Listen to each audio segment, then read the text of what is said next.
Hi అండి. ఈరోజు నేను స్ట్రాబెర్రీ ఐస్ క్రీమ్ ఎలా తయారు చేసుకోవాలో చూపించేస్తాను. నేను దీనికోసం 500 ml మిల్క్ తీసుకున్నాను అండ్ స్ట్రాబెర్రీ మిక్చర్ 100 గ్రామ్స్ తీసుకున్నాను.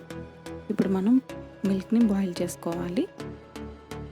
మనం వేరే బౌల్లో ఐస్ క్రీమ్ మిక్చర్ని తీసుకొని 100 ml మిల్క్ని యాడ్ చేసుకొని మనం బాగా కలుపుకొని పక్కన పెట్టుకోవాలి.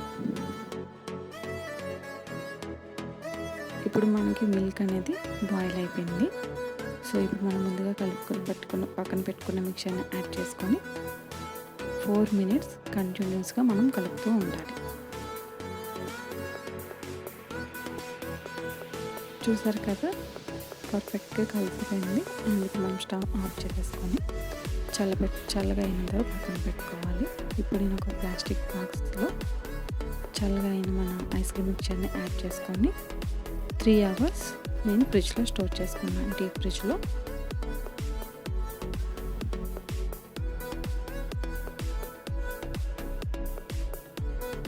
ఇప్పుడు నాకు 3 hours అయిపోయిందండి. సో నేను ఒక బౌల్లోకి మళ్ళీ తీసుకొని, మీరు మిక్సీ ఉంటే మిక్సీలో బ్లెండ్ చేయండి, లేదు అంటే కనుక బ్లెండర్ ఉంటే మీరు బ్లెండర్తో కనుక 10 minutes బ్లెండ్ చేసుకుంటే సరిపోతుంది. సో మనం పర్ఫెక్ట్గా 10 minutes అయిపోయిన తర్వాత చిక్కగా అవుతుందండి. కొంచెం మళ్ళీ మనం అదే కంటైనర్లోకి చేంజ్ చేసుకొని 6 hours మనం ఫ్రిడ్జ్లో స్టోర్ చేసుకోవాలి, డీప్ ఫ్రిడ్జ్లో. So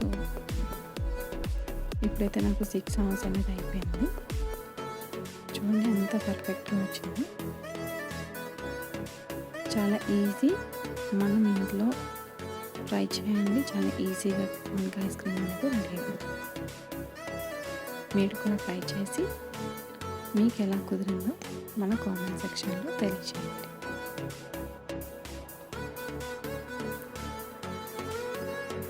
Keep watching my channel. Please subscribe.